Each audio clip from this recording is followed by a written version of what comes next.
కూర్చోండి. Praise the lord. దేవుడికి స్తోత్రములు కలుగును గాక.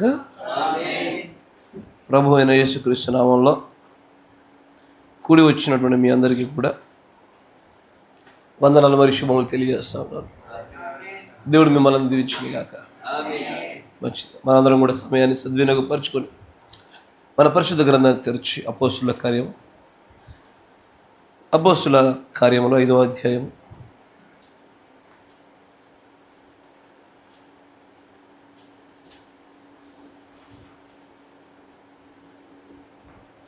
అపోస్తుల కార్యం 5వ అధ్యాయము 17వ వచనం నుంచి గమనిస్తాం. అపోస్తుల కార్యం గ్రంథం 5వ అధ్యాయం 17వ వచనం నుంచి గమనిస్తాం. ప్రధాన యాజకుడును అతనితో కూడా ఉన్న వారందరూ అనగా సద్దూకయ్యుల తెగవారు లేచి మత్సరముతో నిండుకొని అపోస్తులను బలాత్కారముగా పట్టుకొని పట్టణపు చెరసాలలో ఉంచిరి. అయితే ప్రభువు దూత రాత్రివేళ చెరసాల తలుపులు తీసి వారిని వెలుపలికి తీసుకొని వచ్చి, మీరు వెళ్ళి దేవాలయంలో నిలబడి ఈ జీవమును గురించిన మాటలన్నీ ప్రజలతో చెప్పుడని వారితో అనెను. వారు ఆ మాట విని తెల్లవారగానే దేవాలయంలోనికి వెళ్ళి బోధించుచుండిరి. ప్రధాన యాజకుడును అతనితో కూడా ఉన్న వారిని వచ్చి మహాసభ వారిని ఇజ్రాయేలీల పెద్దలందరినీ పిలువనంపించి వారిని తోడుకుని రండని బంట్రౌతులను చెరసాలకు పంపిరి. బంట్రౌతులు అక్కడికి వెళ్ళినప్పుడు వారు చెరసాలలో కనబడినందున తిరిగి వచ్చి చెరసాల బహుభద్రముగా మూసి ఉండుటయు కావలి వారు తలుపుల ముందర నిలిచి ఉండుటయు చూచితిమి గాని తలుపులు తీసినప్పుడు లోపల మాకు ఒకడైనను కనబడలేదని వారికి తెలిపిరి. అంతటా దేవాలయ అధిపతియు ప్రధాన యాజకులను ఆ మాటలు విని ఇది ఏమవునో అని వారి విషయమై ఎటు తోచకయుండిరి. అప్పుడు ఒకడు వచ్చి, ఇదిగో మీరు చెరసాలలో వేయించిన మనుష్యులు దేవాలయంలో నిలిచి ప్రజలకు బోధించుచున్నారని వారికి తెలుపగా, అధిపతి బంట్రౌతుతో కూడా పోయి ప్రజలు రాళ్లతో కొట్టుదురేమో అని భయపడి బలాత్కారం చేయకయే వారిని తీసుకొని వచ్చి సభలో నిలబెట్టగా, ప్రధాన యాజకుడు వారిని చూచి, మీరు ఈ నామమును బట్టి బోధింపకూడదని మేము మీకు ఖండితముగా ఆజ్ఞాపింపలేదా? ఇదిగో మీరు యెరూషలేమును మీ బోధతో నింపి ఈ మనుష్యుని హత్య మా మీదికి తేవలనని ఉద్దేశించుచున్నారని చెప్పాను. అందుకు పేతురును అపోస్తలును, మనుష్యులకు కాదు దేవునికే మేము లోబడవలను కదా. మీరు మ్రానున వేలాడ వేసి సంహరించిన యేసును మన పితరుల దేవుడు లేపెను. ఇజ్రాయేలునకు మారు మనస్సు పాపక్షమాపణ దయచేయుటకి దేవుడు ఆయనను అధిపతిగాను రక్షకునిగాను తన దక్షిణ హస్తబలము చేత హెచ్చించి ఉన్నాడు. మేమును దేవుడు తనకు విధేయులైన వారికి అనుగ్రహించిన పరిశుద్ధాత్మయు ఈ సంగతులు సాక్షులమై ఉన్నామని చెప్పిరి. వారు ఈ మాట విని అత్యాగ్రహము తెచ్చుకొని వీరిని చంపనుద్దేశించగా, సమస్త ప్రజల వలన ఘనత నొందిన వాడును ధర్మశాస్త్రోపదేశకుడునైన గమాలియేలను ఒక పరిసేయుడు మహాసభలో లేచి ఈ మనుష్యులను కొంతసేపు వెలుపల ఉంచుడని ఆజ్ఞాపించి వారితో ఇట్లనెను, ఇజ్రాయేలీలారా, ఈ మనుష్యుల విషయమై మీరేమి చేయబోచున్నారో జాగ్రత్త సుమండి. ఈ దినములకు మునుపు తూదా లేచి తాను ఒక గొప్పవాడనని చెప్పుకొనెను. ఇంచుమించు 400 మంది మనుష్యులు వానితో కలుసుకొనిరి. వాడు చంపబడెను. వానికి లోబడిన వారందరూ చెదరి వృద్ధులైరి. వానికి తర్వాత జనసంఖ్య దినములలో గలిలీయుడైన యూదా అను ఒకడు వచ్చి ప్రజలను తనతో కూడా తిరుగుబాటు చేయ ప్రేరేపించను. వాడు కూడా నశించను. వానికి లోబడిన వారందరూ చెదరిపోయిరి. కాబట్టి నేను మీతో చెప్పున్నదేమనగా, ఈ మనుషుల జోలికి పోక వారిని విడిచిపెట్టుడి. ఈ ఆలోచనైనను ఈ కార్యమైనను మనుష్యుల వలన కలిగినదాయన అది వ్యర్థమగును. దేవుని వలన కలిగినదాయన మీరు వారిని వ్యర్థపరచలేరు. మీరు ఒకవేళ దేవునితో పోరాడువారవుదురు సుమీ. వారు అతని మాటకు సమ్మతించి అపోస్తులను పిలిపించి కొట్టించి యేసు నామమును బట్టి బోధింపకూడదని ఆజ్ఞాపించి వారిని విడుదల చేసిరి. ఆ నామము కొరకు అవమానం పొందుటకు పాత్రులని ఎంచబడినందున వారు సంతోషించుచు మహాసభ ఎదుట నుండి వెళ్ళిపోయి ప్రతి దినము దేవాలయములోను ఇంటింటను మానక బోధించుచు యేసే క్రీస్తుని ప్రకటించుచుండిరి. దేవుడికి స్తోత్రములు కలుగునుగాక. మీరున్న చోట తలలు ఉంచండి, కళ్ళు మూసుకోండి, ప్రార్థన చేసుకుందాం. సర్వశక్తి సంపన్నుడా, కృపామయుడా ప్రభువా, మమ్ములను ఎవరో చూస్తున్నారని ప్రభు మేము భక్తి చేయడం లేదు. నీ స్థలంలోనికి కూడా మేము నడిపించబడింది ప్రభువా. నాయన, ఇది ఏదో మనుష్యుల ఎదుట మమ్మల్ని మేము కనపరుచుకోవాలనో, మనుష్యుల ఎదుట నుంచి మేము మెప్పుకోవడం పొందుకోవాలనో, ఏదో సమయాన్ని వెళ్ళబుచ్చడానికి ఇక్కడికి రాలేదు నాయన. ప్రభువా, మీరు మమ్మల్ని ప్రేమించుచున్నట్టుగానే మేము కూడా మిమ్మల్ని ప్రేమిస్తున్నాము. మీరు చేసిన ప్రతి మేలును బట్టి, మీరు కార్చిన రక్తమును బట్టి, మీరు అనుగ్రహిస్తున్న ప్రత్యక్షతను బట్టి ప్రభువా, మిమ్మల్ని మేము ప్రేమిస్తున్నాము తండ్రి. నాయన, మీ మాట చేత, నీ వాక్కు చేత మేము ఆదరణ పొందడానికి ఇష్టపడతా ఉన్నాము. మీ చేత బలమును పొందడానికి ఇష్టపడతా ఉన్నాము. నీ వలన జీవమును ప్రభువా మాలో ఉత్పత్తి చేయబడి అది అంతకంతకు ఎదుగులాగున, హెచ్చించబడులాగున ఈ స్థలంలోనికి మేము సమకూర్చబడ్డాము. మా కోరిక న్యాయమైనది ప్రభువా. మా కోరిక నిజముగానే నీ దృష్టికి యుక్తమైనదని మేము నమ్ముతా ఉన్నాము. కనుక మా మధ్యలో మీ యొక్క ఆత్మ సంచారం జరిగించండి. బోధింపదగిన ఆత్మను, గ్రహింపు శక్తిని మా మధ్యలోనికి మీరు కుమ్మరించి, మీ నామానికి ఘనతయు, మహిమయు, ప్రభావాలు మీకు వచ్చినట్లుగా మమ్మల్ని అందరినీ ఆత్మ చేతే ప్రభు నియంత్రించమని ప్రభు అయిన యేసుక్రీస్తు నామములో ప్రార్థన చేయుచున్నాము. ఆమేన్. Praise the lord.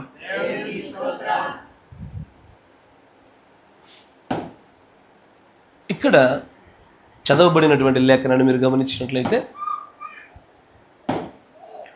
చదవబడినటువంటి లేఖనంలో యేసు ప్రభు యొక్క శిష్యులు, అపోస్తలులు, వారు నిజంగానే వారు చేస్తున్నటువంటి పరిచర్య, క్రీస్తు యొక్క అనంతరము వారు చేస్తున్నటువంటి బోధ, అక్కడ ఉన్నటువంటి ధర్మశాస్త్రాన్ని ఉపదేశించేవారైనను, లేదా ముఖ్యంగా పరిసయ్యులకు, శాస్త్రులకు, సద్దూకయులకు వీరు చేస్తున్నటువంటి బోధ ఒక గుడ్డలి పెట్టు లాంటిది.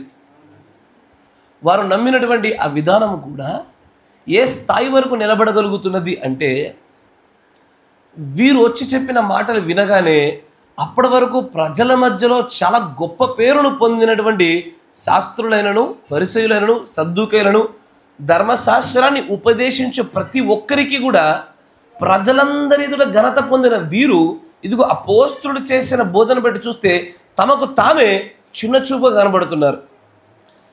ప్రజలందరూ కూడా ఒకవేళ అపోస్తలులను తృణీకరించి, పోనీలే వీళ్ళు ఏదైనా చెప్పుకుంటారులే అనుకుంటే బాగుండు, కానీ ప్రజలు కూడా వీరి బోధ వింతైనదిగా, కొత్తదైనదిగా, అధికారంతో కూడుకున్నదిగా, సూచక క్రియలతో రుజువు చేయబడుచున్నట్టుగా ఉండేసరికి ప్రజలు కూడా అపోస్తలుల వెంటే తిరుగుతున్నారు.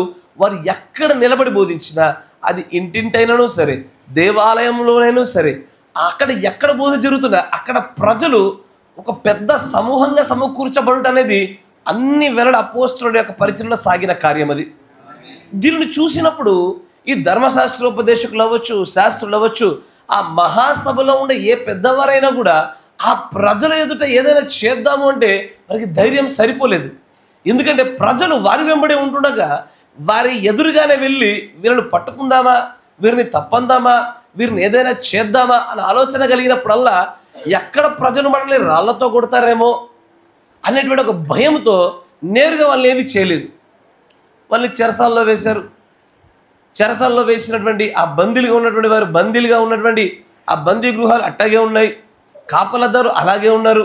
అయినా సరే దేవుడు ఆశ్చర్యకార్థకంగా ఆ సువార్త నెలను కూడా ఆపడానికి దేవుడు ఇష్టపడలేదు. దుష్టుడు అన్ని ప్రయత్నాలు చేసినా కూడా దేవుడు దాన్ని కొనసాగించడంలోనే ఇష్టపడుతూ వచ్చాడు ఆయన అనేక సూచక్రియల ద్వారా. నేను ఇక్కడ ఆ ధర్మశాస్త్రోపదేశకుడైనటువంటి ఆ గమాలియేలు ఉన్నాడు చూసారా, ఆయన ప్రత్యక్షతను చాలా మెచ్చుకుంటున్నాం. Such a beautiful revolution. ఎందుకంటే పౌలు లాంటోడు కూడా ఇదిగో ఈయన దగ్గర నేర్చుకొని వచ్చినోడే. పౌలు గారి యొక్క అభ్యాసం ఎక్కడ జరిగింది? ధర్మశాస్త్రోపదేశకుడైన గమాలియేలు దగ్గర జరిగింది. గమాలియేలు ఎలాంటి వాడంటే, అతడు ధర్మశాస్త్రాన్ని ఎంత లోతుగా పరిశీలనగా పట్టుకున్నాడంటే, ఆయనకు తెలుసు ఒక విషయం. ఏమని? నేను బోధిస్తున్నటువంటి ఈ ధర్మశాస్త్రంలో ఇంకను నెరవేర్పు జరగవలసిన విషయాలు, ఇంకను నేనైనను సరే గ్రహించలేని విషయాలు ఉన్నవన్న విషయాన్ని గమాలియేలు పట్టుకున్నాడు. అందుకే గమాలీయేలుకు ఒక విషయం తెలుసు, ఏమని? ధర్మశాస్త్రముతోనే దేవుడి వాక్యం అంతం కాలేదు, ధర్మశాస్త్రంతోనే దేవుడి క్రియలకు అక్కడ పులి స్టాప్ పడలేదన్న విషయం తెలుసు ఆయనకి. కనుక దీని కొనసాగింపుగా కూడా ఏదో ఒకటి జరగవలసినదై ఉన్నది. అంటే ఇంకా ఏదో జరుగుతుంది, కానీ ఆ జరిగేదాన్ని మాత్రము ఎలా ధృవీకరించాలి? జనసంఖ్య ఎవరి వైపు ఎక్కువగా వెంటాడుతున్నదో, ఎవరికి ఎక్కువగా ఫాలోవర్స్ ఉంటారో దాన్ని బట్టి చెప్పగలిగేది కాదు అది. అక్కడ వీరిని మరలా దొరకబెట్టేసి మీకు ఖండితంగా ఒక మిషన్ చెప్పాము, ఏమని? మీరు ఏ రూపైనా సరే ఈ నామమును బట్టి మీరు బోధ చేయొద్దు. ఈ నామంలో మీరు బోధ చేశారా, ఖచ్చితంగా మీకు హాని కలుగజేస్తామన్న విషయాన్ని మీకు తెలియజేశాము. అయినా మీరు ఆపకుండా ఇదే నామాన్ని బట్టి బోధ చేస్తున్నారు. ఈ మాటలన్నీ వింటున్నప్పుడు ఆ పెద్ద సభ, అది మహాసభ, ఆ సభలో ఉన్నటువంటి గమాలీయేలు అంటాడు, ముందు వీరిని కొంతసేపు ఆ పక్క రూమ్లో పెట్టేసేయండి. ఆ పక్క రూమ్లో అపోస్తులను పెట్టిన తర్వాత అక్కడ ఉన్న వారందరినీ కూర్చోబెట్టి ఒక్క మాట చెప్తా ఉన్నాడు ఆయన అంటాడు, అరే మీరు ఒక మాట గమనించండి, దేవుడి క్రియలను చూచుట మానేసి మీ సొంత నిర్ణయాలు తీసుకుంటున్నారు. ఇక్కడ మీకేమనిపిస్తుందో మీరు చూస్తున్నారే కానీ దేవుడి చేతికి ఎందుకు ఈ నిర్ణయాన్ని మీరు అప్పగించలేకపోతున్నారు? మీరే తీర్పు తీర్చాలని, మీరే ఖండించాలని, మీరే తప్పుబట్టాలని, మీరే ఎందుకని ముందుకు వస్తున్నారు? ఇక్కడ గమాలీయేలు కూడా దాన్ని తప్పని చెప్పలేకపోతున్నాడు, ఒప్పని చెప్పలేకపోతున్నాడు ఆయన. ఎందుకంటే ఆయనకు తెలిసిన విషయం ఒకటే. నేను ఇక్కడ గమాలీయేలుని మనం బాగా ప్రశంసించాల్సిన విషయం ఏంటో తెలుసా? ఆయన ప్రజల చేత విపరీతమైన ఘనత పొందినవాడు. అంటే ధర్మశాస్త్రం గురించి బోధించాలంటే గమాలీయేలు తర్వాత ఇంకెవరైనా అనుకున్నంత పెద్ద పేరు వచ్చింది. ఆయన ఏ దేవాలయానికి వెళ్ళినా, ఏ లేవీయుడి దగ్గరికి వెళ్ళినా, ఏ యాజకుడి దగ్గరికి వెళ్ళినా వారందరిలో అత్యధికమైన జ్ఞానం కలిగిన వాడిగా పేరు పొందినవాడు గమాలీయేలు ఒక్కడే. అంతటి ప్రజాదరణ, అంతటి గొప్ప పేరు, కీర్తి పొందుకున్నటువంటి ఆయన ఒక విషయాన్ని గట్టిగా పట్టుకున్నాడు, ఏమని? ధర్మశాస్త్రంని ఈ ప్రాంతం అంతట్లో యెరూషలేములో నాకంటే బాగా బోధించేవాడు లేకపోయినా నాకు ఈ ధర్మశాస్త్రం అంతా తెలీదు, నాకు తెలిసిందే సమస్తము అని అనుకోలేదు ఆయన తనకు తెలిసిందే సమస్తం అనుకుంటే తనకు తెలియపరచబడినటువంటి అదే ప్రత్యక్షత స్థాయిలో, అదే జ్ఞానములో, అదే వివేచన స్థితిలో ఆ ఎదురుగా వచ్చినటువంటి అపోస్తుల్ని ఎప్పుడో బోధించి ఖండించి తప్పని చెప్పేవాడు ఆయన. కానీ ఆయన తప్పని ఖండించుటకు బదులుగా ఆయన ఏం చేస్తున్నాడంటే ఇది ఎందుకంటే వారి గుండా జరుగుతున్నటువంటి కార్యాలు మనుష్యుల వల్ల జరిగేవి కావు. ఏవి? వారు చేస్తున్నటువంటి స్వస్థతలు అవ్వచ్చు, సూచక క్రియలు అవ్వచ్చు, అద్భుత కార్యాలు అవ్వచ్చు, వారిని బంధించినప్పుడు చెరసాలలో ఉండవలసిన వారు, బందీలుగా ఉండవలసిన వారు ఏది కదల్చబడలే, ఏది తీయబడలే, కాపల వారు అక్కడే ఉన్నారు. మనుషులు ఎప్పుడు బయటకు వచ్చారో ఎవరికి తెలియడంలే. ఆయన ఈ చుట్టూ చోటు చేసుకుంటున్నటువంటి క్రియల్ని చాలా లోతులో పరిశీలించాడు ఆయన. ఎందుకంటే దేవుని నిజంగా వెంబడిస్తూ దేవుని ఆత్మతో వచ్చిన వారు చేసే క్రియల్లో ఉంటాయి. దేవుడు పంపకపోయినను ప్రజలు వచ్చి వారు అద్భుత కార్యాలు, సూచక్రియలు చేసేటువంటి కార్యాలు ఉంటాయి. ఈ రెండింటి మధ్యలో వ్యత్యాసం అనేటువంటిది వెంటనే నువ్వు కనుగొనలేవు. ఇద్దరు వ్యక్తులు చూపిస్తాను నేను మీకు. దానిలో ఒక వ్యక్తి జ్వరంతో బాధపడుతున్నటువంటి ఒకటిపైన చేతుల నుంచి ప్రార్థన చేయగానే స్వస్థపరచబడ్డాడు. ఇటువైపున కూడా జ్వరంతో బాధపడుతున్న వ్యక్తి పైన చేతుల నుంచి ప్రార్థన చేయగానే స్వస్థపరచబడ్డారు. నేను మిమ్మల్ని అడుగుతాను, ఈ ఇరువురిలో ఎవరయ్యా దేవుని దగ్గర నుంచి పంపబడ్డదంటే మీరేం చెప్తారు?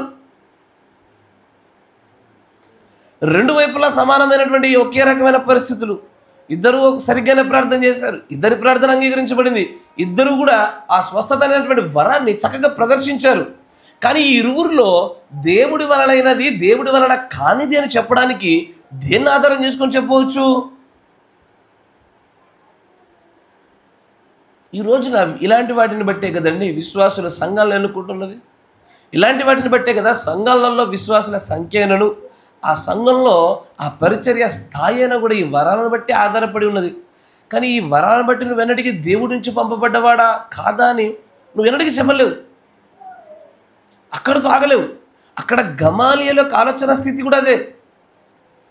ఆయన బందీలుగా ఉన్న వాళ్ళు విడిపించబడి బయటకు వచ్చారు కదా, కాబట్టి వీరు ఖచ్చితంగా దైవ సంబంధమైన వారే అని అనలేకపోతున్నాడు.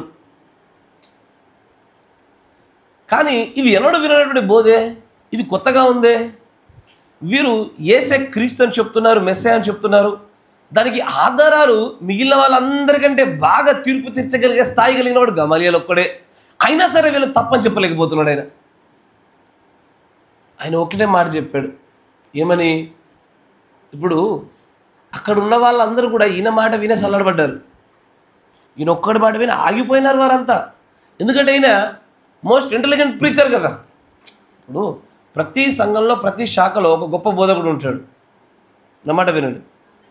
అక్కడ ఉన్నటువంటి ఏ పాస్టర్ అయినా సరే ఏదైనా డౌట్ వచ్చిందనుకోండి, మెల్లగా ఆ ప్రశ్న అట్లా ఇట్లా ఇట్లా తిరిగి ఆ పెద్ద పాస్టర్ దగ్గరికి వెళ్తుంది. ఇక ఆ పాస్టర్ గారు ఏం చెప్తే అదన్నట్టు నడుస్తుంది అక్కడ. కరెక్టేగా? ఇక్కడ కూడా అంతే. గమలీయేలు దగ్గర ఆయన అంటాడు ఒక మాట, చూడండి. ఇశ్రాయేలీయులారా, ఈ మనుష్యుల విషయమే మీరేమి చేయబోతున్నారో జాగ్రత్త సుమండి. ఎందుకు జాగ్రత్తలు చెప్పాలి? నేరుగా తప్పని చెప్పి ఖండించవచ్చుగా, నేరుగా తప్పని చెప్పి శిక్షించవచ్చుగా, యెరూషలేం ప్రాంతం నుంచి బహిష్కరించవచ్చుగా. కానీ ఇలాంటి ఏ కార్యం చేయకుండా ఈ మాట చాలా జాగ్రత్త చెప్తున్నాడు ఆయన. ఎందుకంటే మీరు దేనితో మీరు ఆట ఆడబోతున్నారో మీకు తెలియడం లేదు. మీరు దేంతో ఆడుతున్నారో మీకు తెలియడం లేదు. అది ఏంటది? అది నిజంగానే దేవుడిదా కాదా అని కూడా నీవు గుర్తుపట్టలేనటువంటి స్థాయిలో నువ్వు ఉన్నావు. అది దేవుడు వలనైనదా కానిదా అని చెప్పేటువంటి ప్రత్యక్షత స్థాయి నీకు లేనప్పుడు నువ్వు చేయగలిగే కార్యం ఒకటే. ఏమంటాడు చూడండి తర్వాత. ఈ దినములకు మునుపు తూదా లేచి తనొక గొప్పవాడనని చెప్పుకొనను ఇంచుమించు 400 మంది మనుష్యులు వానితో కలుసుకొనిరి. ఒక వ్యక్తి లేచాడు. అతను కూడా భక్తి అయినటువంటి ముసుగేసుకొని వచ్చాడు. నేను గొప్పవాడిని చెప్పుకున్నాడు. తన గురించి మేలైన విషయాలు మాట్లాడుకున్నాడు. అనేక మంది ప్రజలను ఆకర్షించాడు. 100 మంది ప్రజలు దగ్గర పెట్టుకున్నాడు. కానీ కొంతకాలానికి వాడు మరణించాడు. వాడు మరణించిన వెంటనే ప్రజలు చెదిరిపోయారు. నా మాట జాగ్రత్తగా వినండి. ఇక్కడ ఉన్నటువంటి ఆ లాజిక్ని, కాన్సెప్ట్ని పట్టుకోండి. ఎవరైనా సరే ఆ వ్యవస్థాపకుడు మరణించగానే, వ్యవస్థాపకుడు తొలగిపోగానే మంద చెదరిపోతుంది అనగానే ఆ మందలో కానీ ఆ వ్యవస్థలో కానీ దేవుడు లేనట్టు. అయ్యా, నా మాట వింటున్నారా? ఇది కొత్తదే, ఇంటే కొత్తది, నిద్రపోతే పాతదే. ఆయన ఒక అద్భుతమైనటువంటి సూచన చెప్తా ఉన్నాడు. ఆయన నిజమే, వాస్తవం అది. ఎందుకంటే ప్రతి సంఘకాలానికి ఒక దూత వచ్చాడు. ఆ దూత రాగానే వారు ఉండగానే చక్కగా నడిచింది. వారు వెళ్ళిపోగానే ఆ శాఖలుగా మారినాయి. అవన్నీ ఒక్క శాఖతో ఆగిపోలే, చెదరిపోతాయి అవి. ఇప్పుడు దాంట్లో దేవుడు లేడు. తూదా అనేవాడు లేచాడు, గొప్పవాడు అన్నాడు. చాలామంది వెనకేసుకుని తిరిగాడు. వారందరూ కూడా ఈయన చెప్పిందే కరెక్ట్ అన్నారు. ఈయన ఏది మాట్లాడితే సరే అంటున్నారు. కానీ చివరికి చూస్తుంటే అతడు చనిపోయగానే ఆ గుంపు అంతా కూడా కనుమరుగైపోయింది. ఇదే కోవలో క్రైస్తవ్యంలో కొత్తదైన బోధలు వచ్చాయి. ఆ వ్యవస్థాపకులు మరణించగానే ఆ బోధలు, ఆ శాఖలు కాలగర్భంలో కలిసిపోయాయి. తర్వాత ఇంకొక మాట అంటాడు. వానికి తరువాత జనసంఖ్య దినములలో గలిలయుడైన యూదాను ఒకడు వచ్చి ప్రజలను తనతో కూడా తిరుగుబాటు చేయ ప్రేరేపించెను. వాడు కూడా నశించెను. వానికి లోబడిన వారందరూ చెదరిపోయిరి. అంటే ఆయన ఏం చేస్తా ఉన్నాడంటే కేవలం ధర్మశాస్త్రంలో ఉన్న బోధన చూస్తలేదు. ఆయన ధర్మశాస్త్రంలో ఉన్నటువంటి లేఖనాన్ని మాత్రమే చూడట్లేదు. ఆయన ఇక్కడ ఈ మనుష్యుల పట్ల మీరు ఏం చేయాలో అని చెప్తూ అక్కడ ఆయన ఏ ఒక్క లేఖనాన్ని కూడా కోట్ చేయట్లే. ఒక్క ధర్మశాస్త్ర సంబంధమైన ఒక్క వచనాన్ని చెప్తలేడు. ఆయన ఆ ధర్మశాస్త్ర సంబంధమైనటువంటి ఆ వాక్యాలలో ఉన్న భావాన్ని అర్థం చేసుకొని దేవుడు మూలమైనప్పుడు నిలబడుద్ది, దేవుడు మూలం కాకపోతే చెదిరిపోద్దా అన్నాడు ఆయన. అంటే ఆయన వాక్యం పట్టుకున్నాడు కాదు, వాక్యముతో పాటు వాక్యం వెనకాల భావాన్ని పట్టుకొని దేవుడి మనస్సునెరిగి దేవుడు ఎలాంటి పరిచర్యను ఎలాగున దాన్ని తీర్చిదిద్దుతాడు, ఎలా వ్యవహరిస్తాడో తెలిసినోడు ఆయన. నీకు అర్థమవుతుందిగా? ఆ గమలీయేలు సాధారణమైనటువంటి స్థాయిలో లేడు ఆయన జ్ఞానము. ఆయన ధర్మశాస్త్రం ఉపదేశించడంలోనే చాలా చక్కటి ఉన్నతమైన స్థానంలో ఉన్నాడు ఆయన. డౌటం లేదు. అలాంటి ఆయన ఒక పౌలు లాంటి ఒక వ్యక్తిని ఉత్పత్తి చేయడంలో ఖచ్చితంగా. పౌలు గారు అంటున్నాడంటే పౌలు కంటే ఎట్లుండాల గురువు? తాతకి కూడా దగ్గులు నేర్పలేడుగా. ఆ తర్వాత దేవుడు పౌలు గారిని బాగా దర్శించడం వల్ల పౌలు గారు నూతన నిబంధన సంబంధమైనటువంటి మెస్సయ్య యొక్క నెరవేర్పు రాకడల గురించి, లేక నెరవేర్పుల గురించి ఇంకా జ్ఞానం కలిగాడు తర్వాత ఆయన. కానీ పౌలు గారు లాంటి ఉత్పత్తి చేయగలిగినటువంటి ఆ యొక్క బోధకుని చూస్తే ఆయన సాధారణంగా ఇజ్రాయేలుని చూడండి ఒకసారి. వాళ్ళు వచ్చి అంటారు, ఈమె వ్యభిచరించింది కాబట్టి ఈమె రాళ్లతో కొడుతున్నాము. మోషే చెప్పలేదా? మోషేని చూపించి తీర్పు తీర్చారు. కరెక్టేనా? ఈయన 3 దినాల్లో మీరు దేవాలయాన్ని కూల్చండి, నేను కట్టేస్తాను అన్నాడు. అంటే దేవదూషణ చేశాడు. దేవదూషణ పాపం కదా అని ఒక కొటేషన్, అంటే ఒక వాక్యాన్ని పెట్టాడు ఆయన. అంటే ఇజ్రాయేలులు శాస్త్రోపదేశకులు కావచ్చు, మిగిలిన వాళ్ళందరూ శాస్త్రులు, పరిచయలు ఎవరైనా అవ్వచ్చు. యేసు ప్రభువుని సైతం వాళ్ళు ఏం చేశారు? విశ్రాంతి దినాన్ని ఉల్లంఘిస్తున్నాడు అనేటువంటి ఒక లేఖనం తీసుకొని చూపించారు. వీళ్ళందరూ వాక్యం దగ్గర నిలబడి ఆగిపోయిన వారు. ప్రతి ఒక్కరు దాంతోనే కొలుస్తున్నారు. కానీ యేసు ప్రభు ఒకటి అంటాడు, మీరు అక్కడ ఎందుకు ఆగిపోయారు? అక్షరం దగ్గర. ఆ అక్షరం దాటి కిందికి వస్తేనే కదా నేను చేసే క్రియలు మీకు కనబడేవి. అసలు నేను విశ్రాంతి దినాన్ని పెట్టిందే నేను పవిత్రపరచువాడను, రక్షించువాడనని నీకు తెలియజేయటకు పెట్టాను. కానీ అది నా కోసం పెట్టబడింది విశ్రాంతి దినము. విశ్రాంతి దినం కోసం నేను పెట్టవలేదు అన్నాడు ఆయన. కానీ వీరందరూ ఆ భక్తిని చూసేటువంటి విధానము, భక్తిని కొలిచే విధానాన్ని చూస్తే మాత్రము వాక్యంతోనే కొలుస్తున్నారు. అంటే వాక్యంతో కొలడం తప్ప. ఈ మాట చాలా జాగ్రత్తగా తీసుకోవాలి. ఆ మాట ఏంటంటే, నువ్వు వాక్యంతోనే కొలవాలి, కానీ అక్షరంతో కాదు నాయన, భావముతో కొలవాలి. ఎందుకంటే నేను ఒకసారి దీన్ని చదువుతున్నప్పుడు ఎవరినైనా చూడండి, పాత నిబంధనలో ఉన్నటువంటి వ్యక్తులు దాన్ని ఆధారం చేసుకొని చదువుతున్నవారు ఏదో ఒక ధర్మశాస్త్ర సంబంధమైనటువంటి ఒక ఆజ్ఞను, ఒక కట్టడనో, ఒక ఆచారంలో తీసుకొచ్చి చివరికి యేసు ప్రభు వారిని సైతం ప్రశ్నించేప్పుడు, శోధించేప్పుడు ప్రతి ఒక్కరు శిష్యులు సైతం అదే, ఏలియా మళ్ళీ రావాలంటున్నారుగా, దేని బట్టి? మలాకి 4 బట్టి, మలాకి 3ని బట్టి. అంటే ప్రతి ఒక్కరు లేఖనమును, ఆ యొక్క మాటలను బట్టి మాత్రమే భక్తిని చూస్తున్నారు, ప్రశ్నిస్తున్నారు, ఎదుటివాడిని కొలుస్తున్నాడు. కానీ గమాలియల్ అన్న మాట భలే అద్భుతంగా ఉన్నది. ఆయన వీరు దేవదూషణ చేస్తే చంపేయండి అని అనలేదు. పోనీ వీళ్ళు సరి అయిన వారు ఈ లేఖనాన్ని బట్టి అని అనలేదు. ఆయన భావాన్ని బట్టి చూసి, అర్థాన్ని బట్టి చూసి అద్భుతమైన మాట చెప్తా ఉన్నాడు ఆయన. తూదాను ఒకడు లేచాడయ్యా, వాడు తప్పైనప్పుడు వాడు ఎగిరిపోతాడు, కొట్టుకుని పోయాడు. చూడలేదా మీరు? అంటే వీరిని గూర్చినటువంటి తీర్పు మీ హస్తముల్లోకి తీసుకోకుండా ప్రభువుకు అప్పచెప్పండి అన్నాడు ఆయన. తర్వాత జనసంఖ్య లెక్కించుచున్నటువంటి దినాల్లో కూడా గలిలయ వాడైనటువంటి యూదాను మరొకడు లేచాడు. వాడు ఇట్లాగే చాలా మందిని ప్రేరేపించి ధనవైపు పెట్టుకొని ప్రపంచమంతటిని ప్రేరేపించి తిరుగుబాటు చేయడానికి వాడు ఒకడు లేచాడు. వాడు చనిపోగానే మళ్ళీ ప్రజలు చెదిరిపోయారు. చెదిరిపోవడం అంటే అయితే భూస్థాపితమని అయిపోవడము, లేదా శాఖలుగా విభజించబడిపోవడం, ఇది జరుగుతూనే ఉంటుంది. అంటూ తర్వాత అంటాడు, కాబట్టి నేను మీతో చెప్పున్నది ఏమనగా, నేను ఒక ప్రశ్న అడగాలనుకుంటున్నా. ఈయన ఈ మాట చెప్పగానే అక్కడున్న మహాసభలో వారందరూ విన్నారా?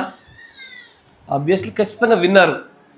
పోనీ ఆయన చెప్పిన ఆ మాటకి ఎవడైనా ఏ లేఖనాన్ని బట్టి చెప్తున్నావు అడిగినవాడు కూడా లేడు. కరెక్టేనా?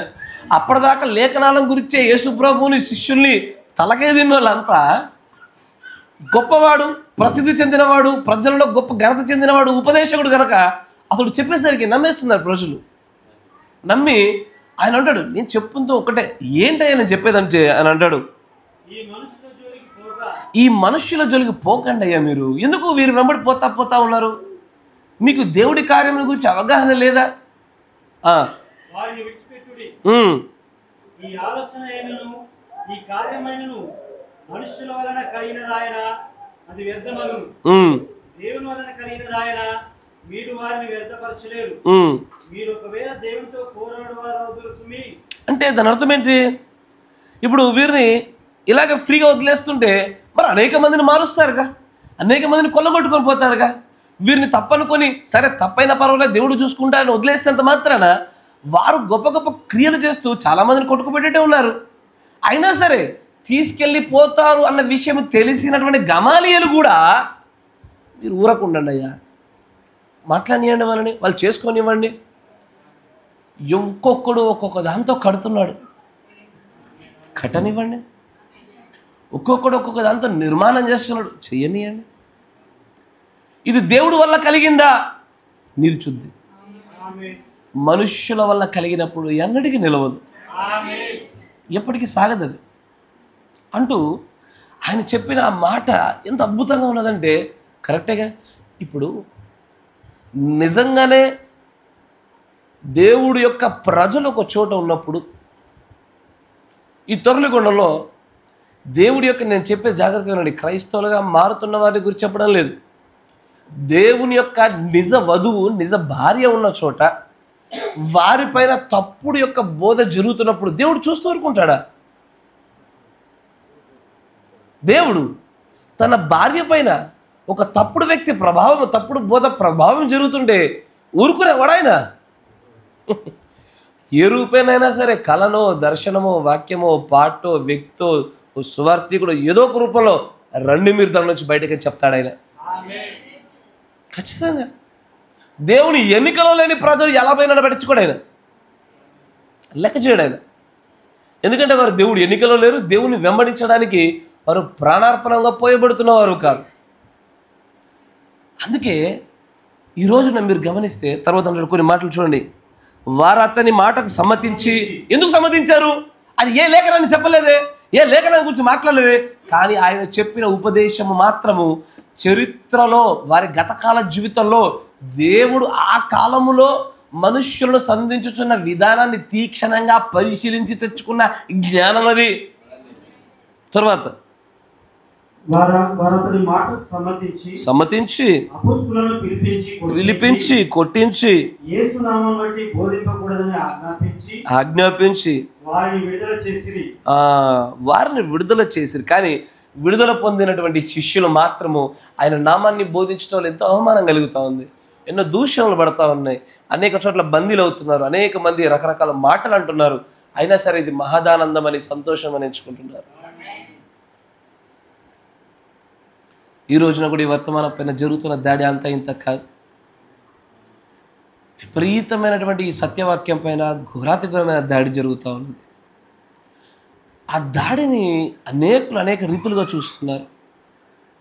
నేను వ్యక్తిగతంగా దేవుడు నాకు ఇచ్చినటువంటి ప్రేరేపణను బట్టి నేను చూస్తున్న విషయాన్ని మీకు చెప్తాను, జాగ్రత్తగా వినండి. ఎందుకంటే వర్తమానం కూడా వెళ్ళలే. నేను చూస్తున్నది ఏంటంటే సంగమా, నేను మీకు జాగ్రత్తగా చెప్తున్నా, ఈ ఎండ్ టైం మెసేజ్కి ద్వారాలు మూసుకుపోతున్నాయి. ఇకపైన ప్రజలు తండోపతండాలుగా ఈ వర్తమానంలోనికి రావడానికి అవకాశం లేదు. The doors are closing for the end time. అత్యధికంగా దేవుడి యొక్క వధువు భార్య ఉండేదే ఆఫ్రికా మరియు ఇండియా దేశాల్లో. అక్కడ ద ప్రొటెస్టెంటిజం, ఎవరైతే రోమన్ క్యాథలిక్లోంచి బయటకు వచ్చినటువంటి ఎదురిస్తూ వచ్చిన ప్రొటెస్టెంట్ సంఘాలు ఉన్నాయి చూసారా, మీరు ప్రకటన 13లో మరొక విగ్రహం నిలబెట్టినప్పుడు చూపించాను మీకు నేను, అది ప్రొటెస్టెంట్ సంఘాల యొక్క విగ్రహం అని. మృగం యొక్క ముద్ర చాలా అద్భుతంగా లేస్తూ ఉంది. ఒక రోజున వీరందరూ కలిసి వధువు పైన ఒత్తిడి తీసుకొస్తారని చెప్పబడింది. జ్ఞాపకం ఉన్నదా? ద ఫైనల్ స్క్వీజ్ వైపుగానే ఒక్కొక్క అడుగు ఆ ఒక్కొక్క అడుగు వెయ్యాలి అంటే వధువుకి భార్యకు విరోధంగా ఆ వారందరూ ఏకమవ్వాలి. అందుకే వారు పేరు కూడా చాలా చక్కగా పెట్టుకున్నారు, వన్నెస్ అని. వన్నెస్ అంటే ఏకత్వం. దేనికి ఏకత్వము? వారికే తెలియపరచబడాలి. ఏది సరైనదో ఏది సరైనది కాదో మనము తెలుసుకోవాలన్నా కూడా దానికి సరిపడేటువంటి ఆ స్థాయి నాలెడ్జ్ ఉండాలి, ఆ స్థాయి రెవల్యూషన్ ఉండాలి. లేనిడల గమాలియలు తీసుకున్న నిర్ణయాలు తీసుకోవాలి. దేవుడి వల్ల అయినా దాన్ని నిలబడుతుందయ్యా, దేవుడి వల్ల కాకపోతే అది ఎప్పటికైనా కుట్టుకుపోవాల్సిందే. కానీ అతిపెద్ద సమస్య ఏంటంటే దేవుడి వలనైనదా, దేవుడితో పోరాడుతున్నారేమో. జాగ్రత్త సుమి, దేవుడితో పోరాడమేంటయ్యా? ఒక సంఘంతో కాదు, ఒక వ్యక్తితో కాదు, ఒక కాపర్తో కాదు, ఒక వ్యవస్థాపకుడితోనే కాదు, ఆ వచ్చిన వ్యక్తిని వెంబడిస్తున్నటువంటి ప్రజలను ఉన్న వర్తమానాన్ని కాదు, నేరుగా ఆయన దీనటువంటి గమాలియేలు వ్యక్తుల్ని వెంబడిస్తున్న ప్రజల్ని వర్తమానాన్ని గురించర్లే, నేరుగా మీరు ఆయనకి విరుద్ధంగా పోరాడుతున్నారేమో, ఆ విషయం మీకును తెలియదేమో. జాగ్రత్తగా ఉండండి అంటున్నాడు ఆయన. జాగ్రత్త సుమి. ఇవి ఇప్పుడున్నటువంటి ఈ ఆత్మ ఇదేం కొత్తదేం కాదు, చాలా సంవత్సరాల నుంచి ఉన్నదే. అనేకమైన దేశాల్లో జరిగినటువంటి విరోధ భావమే. కొన్ని దేశాల్లో అయితే ఈ వర్తమానాన్ని పూర్తిగా బ్యాన్ చేశారు. కొన్ని దేశాల్లో బైబిల్నే బ్యాన్ చేసి పడేశారు. కొన్ని కంట్రీల్లో అయితే ఈ మెసేజ్ని మొత్తం పూర్తిగా బ్యాన్ చేశారు వాళ్ళు. అంటే బహిరంగంగా బోధించడానికి వీల్లేదు. ఏదైనా సరే వ్యక్తిగతంగా మీ ఇళ్ళల్లో ఏదైనా చేసుకోండి, కానీ బహిరంగ కూటములు బహిరంగంగా బోధించడం లేవు. దానికి ఆ స్థాయికి వచ్చేసింది. ఇది జరగాలి అంటే ఆ యొక్క తల్లితో పిల్లలు ఏకమవ్వాలా? కరెక్టేనా? ఆ తల్లితో పిల్లలు ఏకమవ్వాలి. ఆ ఏకమయ్యే గడి వచ్చేస్తూ ఉంది. నెమ్మదిగా వాళ్ళకి చిన్నప్పటి అభిప్రాయ భేదాలు ఉన్నప్పటికీ, సిద్ధాంత భేదాలు ఉన్నప్పటికీ వారు ఏకమవుతూనే ఉన్నారు. వారందరూ ఏకమై నిజంగా ఎవరు పైన పడతారా ఆయన అంటే ఖచ్చితంగా ఈ కాల గడి వర్తమాన ప్రత్యక్షతల పైన పడతారు. దీనివల్ల ఏమవుతుందో చెప్పిన కొన్ని లాభాలు ఉన్నాయి, కొన్ని నష్టాలు ఉన్నాయి. ఏంటయ్యా అంటే రాకడానికి సమయం మరి దగ్గర అవుతున్న విషయం మనకు అర్థమైపోతుంది, చాలా దగ్గర అయిపోతుంది. ఇకపైన ఈ వర్తమానాన్ని ఒకటి మీరు వెళ్ళి బోధించినా చెప్పినా ప్రజలు అర్థం చేసుకునే పరిస్థితులు లేదు, ఎక్సెప్ట్ అరుదుగా దొరికే రెయిన్బో ట్రౌట్ తప్ప. రెండోది, ఇదివరకే ఈ వర్తమానంలో నమ్మి సంఘంలో బలంగా స్థిరంగా నిలబడిపోయి ఉన్నటువంటి వాళ్ళలో పొట్టుంది కాస్త, ఈ పొట్టు ఎగిరిపోద్ది. ఇప్పుడు ఈ గాలికి పొట్టు కదిలించబడి ఎగిరిపోద్ది, ఉండదు అది. ఎందుకంటే ట్రూ బిలీవర్ బయటపడేటువంటి సమయాలు ఇలాంటివే. కానీ దీనికి కొంతమంది బలైపోతున్నారు, కొంతమంది అవమానాలు అనుభవిస్తూ ఉన్నారు. మరి ప్రత్యేకంగా ఒకే ఒక పాస్టర్ గారి పేరు తరచుగా వినబడతా ఉంది, ధన్యుడైన. ఎందుకంటే దేవుడు మంచి ఖచ్చితంగా ప్రతిఫలాన్ని ఇస్తాడు ఆయనకి. ఎందుకంటే ఆయన నామంనే బోధిస్తున్నారు, నామాన్ని బట్టి చెప్పకుండా అంటారు. నాకు నామం నచ్చదు, నామంలో బాప్తిజాలు చెల్లవంటారు. నామంలోనే పర్వాలేదు, బిరుదులైనా పర్వాలేదనే మాటలు మాట్లాడుతున్నారు. పర్వాలేదు అంటే ప్రజలు దైవత్వాన్ని గ్రహించడంలో చాలా విఫలులైపోతున్నారు. అయితే దైవత్వంతో వచ్చిన వ్యక్తిని పట్టుకోలేకపోవడమా, దైవత్వంలో లేని వ్యక్తికి దైవత్వాన్ని ఆపాదించడమా, ఏదోటి జరుగుతుంది. జాగ్రత్త. దైవత్వంతో వస్తున్న వారినేమో పట్టించుకోవడంలా, దైవత్వ శక్తితో రాని వ్యక్తులకేమో దైవత్వాన్ని ఆపాదిస్తున్నారు. క్రీస్తు వచ్చారు, ఆయన దేవుని యొక్క మూర్తిమత్వమై ఉన్నాడు. సంపూర్ణంగా తనలో కుమ్మరించుకొని దేవుడు ఏమంటే ఏంటో, దేవుడి ప్రేమ అంటే ఏంటో మనుషులకు చూపించడానికి వచ్చినటువంటి ఆయననేమో దయ్యాలు పట్టిన వాడు, బయల్జబుల్ అని చెప్పి ఆయన తృణీకరించారు. ఆ రోజున అవే ఆత్మలు ఈ రోజున ఉన్నాయి, ఆ రోజున జరుగుతున్నవి ఈ రోజు జరుగుతున్నాయి. కానీ ఆ రోజున కూడా కొంతమంది శిష్యులు ఉన్నారు, 11 మంది. అలాంటి వారు ఉన్నారు, అలాంటి గుంపు మాత్రం ఎప్పటికీ ఉంటుంది. ఈ రోజున కూడా అంతే. గొప్పగా వాడబడితే చాలు వారికి దైవత్వాలు ఆపాదించేస్తారు.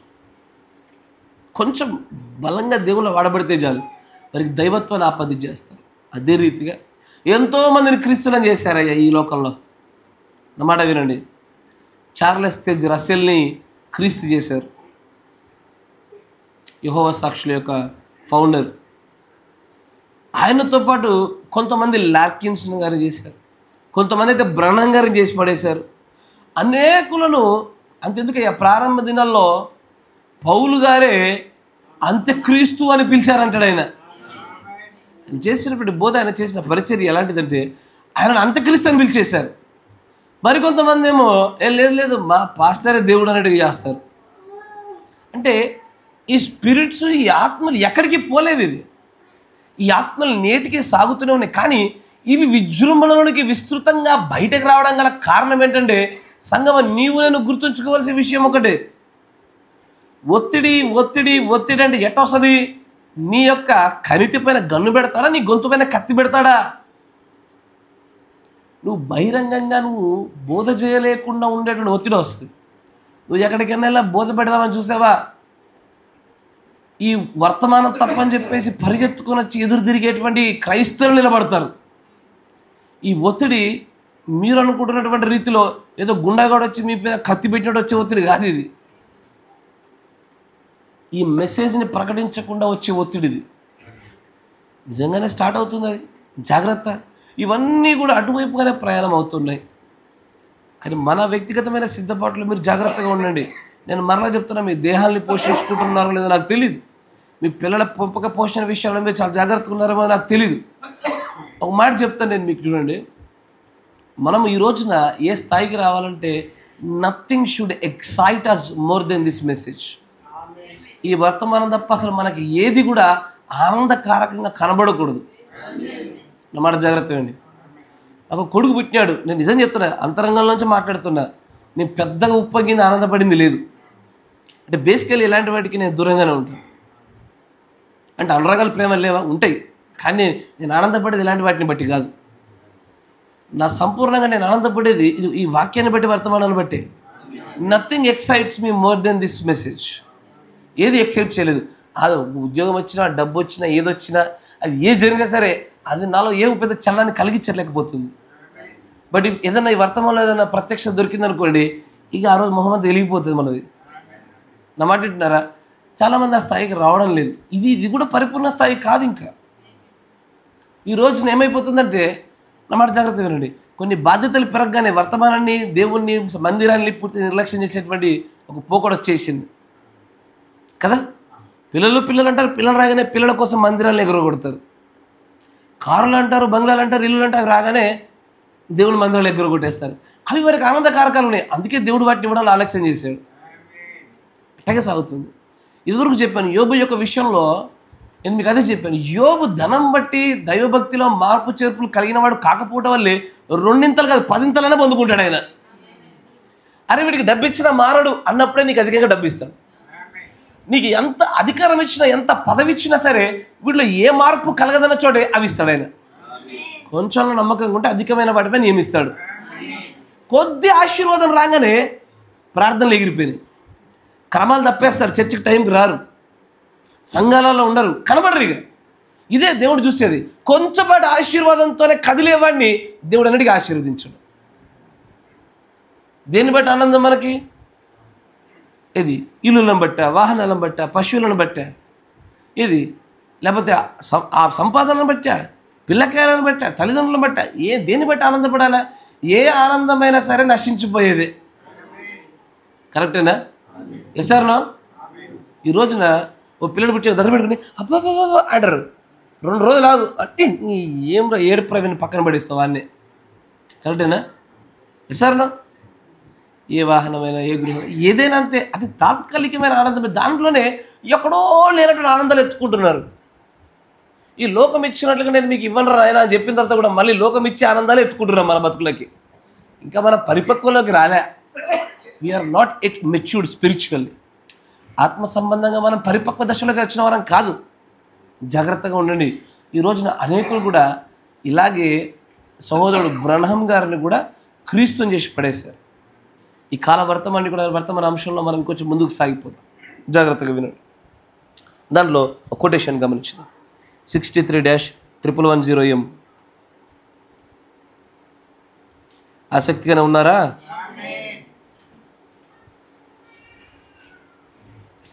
లోకములో ఉన్న వాటిని ప్రేమించొద్దు. మళ్ళీ చెప్తున్నా, లోకములో ఉన్న వాటిని ప్రేమించిన వాడు రాజ్యంలోకి రాడు. నువ్వు ఎవరినైనా దేన్నైనా ప్రేమించాలా? It should be divine love. దైవికమైన ప్రేమ లేఖనాలకు విరోధంగా చేయదు.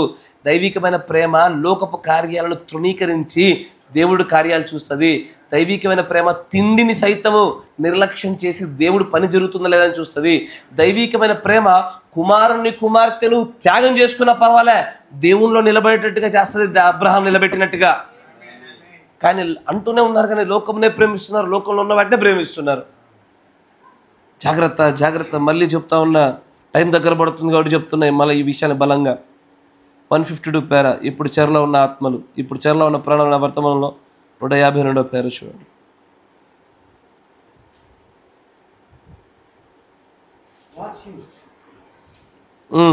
Watch you. There will be a lot of impersonation, lot of everything else, but there was really somebody was going to be saved. For if the church was predestinated to be without spot and waiting. చూడు, జాగ్రత్తగా వినండి నా మాట. ఆయన అంటాడు, దేవుని యొక్క సంఘంలో చాలామంది ఇంపర్సనేటర్స్ వస్తారు. చాలామంది ఇంపర్సనేటర్ అనగానే అనుకరణ చేస్తూ వచ్చే వేషధారులు చాలామంది ఉంటారు. సమస్య ఏంటంటే ఈ వేషధారులు చాలామంది అయ్యేసరికి దాంట్లో నిజమైన వాడిని పట్టుకోవడాన్ని ఎప్పుడు తప్పిపోతారు చాలామంది. కరెక్టే కదా? 500 రూపాయల నోట్ల కట్ట మీకు ఇచ్చినప్పుడు దాంట్లో ఒకటే ఒక నిజమైన నోటు పెట్టా. ఎందుకంటే ఎక్కువైనటువంటివి అనుకరణ చేసే ఉన్నవి, ఎక్కువైనటువంటి మోసం చేసే ఉన్నాయి, ఒకటే నిజమైనది పెట్టా. నువ్వు వెతుకుతుంటే ఇది ఏమంటావు తెలుసా? అయితే 100 నోట్లు కరెక్ట్ అన్నారా, ఆ 100 నోట్లు తప్పని చెప్పాలా? ఓపికతో చూసి దాంట్లో సరైనది పట్టుకోవడం నీకు ఓపిక లేదు. ఎందుకంటే దెర్ ఆర్ లాట్ ఆఫ్ ఇంపర్సనేటర్స్. అక్కడ చాలామంది ఉన్నారు వేషధారులు. అలాంటి వేషధారులు తప్పిపోతుంది సంఘం, జాగ్రత్త. కానీ దేవుడు తన సంఘాన్ని ఏర్పాటు చేసుకుంది మాత్రము, ఆ మాట వినండి జాగ్రత్తగా, మడతైనను మచ్చైనను కలంకమైనను లేనటువంటి ఒక వధువు బృందం కోసం దేవుడు చూశాడు. అది లోకంలో ఉన్న వాటిని ప్రేమించేది కాదు. అది నా మాట వింటున్నారా? అది ఎలా ఉంటుంది చెప్పనా? ఇప్పుడు ఈ రోజున నేను నా తల్లిదండ్రులతో నాకు సమస్య వస్తుందేమో అని చెప్పుకొని ఈ సహోదరుడితో నేను దూరం పెంచుకునేది కాదు. నా మాట వింటున్నారా? Praise the lord. ఇప్పుడు నేను ఒక మాట మిమ్మల్ని నేరుగా అడుగుతాను. నాకు ఒకసారి మీ ఆత్మ పరీక్షలను మీరే ఆలోచించుకోండి. నేను సమాధానం కూడా చెప్పవలసి అక్కర్లేదు. కానీ ఎవడు మీ తల్లి, ఎవడు మీ తండ్రి, ఎవడు నీ సహోదరుడు? రక్త సంబంధికులా, ఈ వాక్యం వల్లైన వాడా? అంతేనా? ఎందుకంటే యేసుప్రభు అన్న మాట అదే, ఎవడు నాకు తల్లి, ఎవరు నాకు తండ్రి, దేవుడి చిత్త ప్రకారం చేయబడే నా తల్లి, నా తండ్రి, నా కుటుంబము. ఆమేన్. ఇప్పుడు ఈ రోజున మా బావ ఫీల్ అవుతాడేమో, మా అత్త ఫీల్ అవుతుందేమో అని చెప్పి ఈ సహోదరునికి దూరంగా ఉండాలా?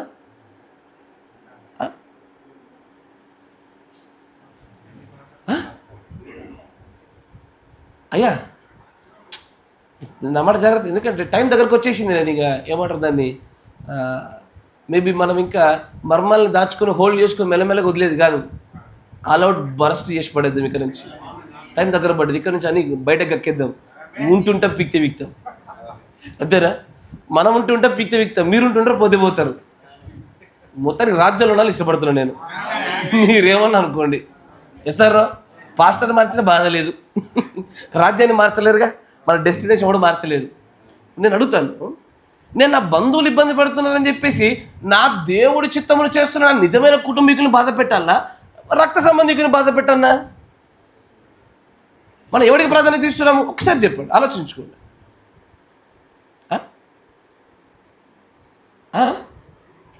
మాటల్లో మాత్రమే మనకేం కనబడుతుందంటే దేవుడు చిత్తం చేయబడే నా కుటుంబము, ఇదే నా ఫ్యామిలీ, మీరే నా బంధువులు అంటాం. కానీ మళ్ళా ఎవడు ఈ లోకంలో ఉండే బంధుత్వాలను బట్టి వాళ్ళ వీళ్ళని పోలిసి వాళ్ళే ఎక్కువైనారు. మనకి 100,000 మనం అదే నిరూపించి చూపించాము. We have not at matured spiritually. అట్లనే అబ్రహాం ఆలోచించుంటే ఏమయ్యేది? అయ్యా కరెక్టేనా? అట్లనే అపోస్తలులందరూ అట్లా ఆలోచించుంటే ఏమయ్యేది? మంచిగా ఇళ్ళల్లో 10 మంది పిల్లలు పుట్టేవాళ్ళు, అంతేగా. కొంపలను వదిలేసి బయటకు తిరిగేవాళ్ళు కాదు. ఈ రోజున ఎత్తబాట్లో అందరు ఎగిరిపోయేది ఇక్కడే. ఈ ఎవడిని కుటుంబం అనుకుంటున్నాం, ఎవడి కుటుంబం అనుకోవట్లేదు కూడా తెలియట్లేదు. ఎవడో అన్యుడైనటువంటి లేదా అన్య జాతులకు ఉన్నటువంటి నా బంధువుడు ఏమన్నా ఇబ్బంది పెట్టి ఉండడం కొరకు నావాడైన వాడు, క్రీస్తులో నావలే రక్తంలో కడగబడిన వాడు, నావలే వర్తమానాన్ని పట్టుకున్నవాడు, ఇగో వీని తృణీకరించాలా? నేను చెప్తుంది మీకు అర్థమవుతుందా? అంటే ఆలోచించుకుంటారా, క్వశ్చన్ మార్క్ ఫేస్ పెట్టారా? ఆలోచించుకోండి, ఆత్మ పరిశీలన చేసుకోండి ఒకసారి. నేను ఈ సంఘటన బాగా గమనించి అందుకే ఖండిస్తున్నా. ఈ సంఘంలో దాని దగ్గర నుంచి చూశాను నేను, ఒక్కరిద్దరులో కాదు చాలా మందిలో చూశాను నేను. పేరుకే సంఘం నా ఇల్లు అంటారు కానీ తీరా వస్తే సంఘం వేరు నా ఇల్లు వేరు అనేటువంటి ప్రవర్తన, మాటలు, క్రియలు దొరికాయి ఇక్కడ. ఇల్లు వేరు సంఘం వేరు. మన ఇంట్లో మనం ఉండాలా, సంఘంలో ఇబ్బంది పెట్టద్దు. ఓర్ని సంఘంలో ఇబ్బంది పెట్టడానికి నేను ఇబ్బంది పడడానికి వచ్చా. వాళ్ళు వచ్చేసి నన్ను దూరం జరిపితే నీ ఇంట్లో నువ్వు ఉండడానికి, నా ఇంట్లో నేను ఉండడానికి ఈ మాత్రం సంఘం ఎందుకు? మనము వేరైంది లోకం నుంచి, కానీ సంఘం నుంచి వేరైపోయి మనమే గోడలు కట్టుకున్నాం. మళ్ళా దీంట్లో ఇది దయ్యపాత్మ. 1000 మార్లు చెప్తున్న దయ్యపాత్మ ఇది. సహోదరుల మధ్యలో శ్రమ అనుభవించిన వల్ల శ్రమలు ఉంటాయి సహోదరుల మధ్యలో. ఇది ఉండి తీరాల్సిందే. అయ్యా నేను మిమ్మల్ని బాధ పెట్టక తప్పదయ్యా, అయ్యా మిమ్మల్ని నేను ఇబ్బంది పెట్టక తప్పదయ్యా, నేనేం చేస్తాను, ఇబ్బంది పెడతాను, నాకు తెలిసి పెట్టానో తెలియక పెట్టాను, క్షమించండి అయ్యా అంటాను, కలిసిపోవాల్సిందే. అంతేనా? ఏడ నీకు ఇబ్బంది అవుతుందని చెప్పి నేను నీతో తెగొట్టుకుని ముందు నుంచి నా ఇంట్లో లేని మీ ఇంట్లో మీరు కూర్చుంటే ఇంకెందుకు? ఇక 100 అడుగులో బతికిద్దాం. ఇంకా ఎందుకు మాత్రం సంఘం? ఇంకా ఇది దయ్యం స్పిరిట్. ఇది ఎందుకో ఎక్కడో ఈ సంఘం అనేటువంటి కుటుంబ భవన కనబడుతుంది. మళ్ళీ ఎక్కడ చూడు వ్యక్తిగతమైనటువంటి కుటుంబాలను గురించే కానీ సంఘాన్ని కుటుంబం మలిచేటువంటి ఒక్క ఆలోచన లేదు. ఎట్లెత్తబడతాం మనం? అపోస్తలులు ఇదా చేసింది. వాళ్ళు అంతటి అమ్మి ఒక చోట పెట్టుకొని దాంతో అందరూ ఒక కుటుంబంగా బతికారు. ఇప్పటికిప్పుడు రమ్మంటే రేపు పొద్దున కూడా సంఘానికి రాడు. ఇప్పటికిప్పుడు అందరం అమ్మేసి అందరం కలిసి ఒకే పొలం కొనుక్కుని మనందరం ఇలా పని చేసుకుని బతుకుదాం పండి అని చెప్పాను అనుకోండి, ఎవరు రాడు. ఎట్టెట్టు వస్తా? అందరికంటే నాకు ఎక్కువ ఉంది, ఆనే 1 ఎకరం ఇస్తాడు, నాకు 10 ఎకరాలు. కరెక్టేనా? అట్లా అంటే అంతేనా? ఇప్పుడు కారులో ఏడు అంటాడు, పోదాం పైన పాస్టర్ గారి కారు ఉంది వాడుకోవచ్చు అంటాడు. అంతేనా? ఇక అందరిది అయిపోతుందిగా. ఎవరు రెడీగా లేడు దానికి. రెడీగా నువ్వు లేనంత కాలం నువ్వు ఎత్తబడు. నేను మళ్ళీ చెప్తున్నా, నేను నేరుగా చెప్తున్నా, నీకు ఇబ్బంది కలని ఏమన్నా కలని నువ్వు రావాలి. అసలు నువ్వు రావంటే రావు. నీదైనది సంఘంతో మనదైనది అన్నట్టుగా నువ్వు మాట్లాడలేకపోయినా, ఆచరణలో చూపించలేకపోయినా అవుట్.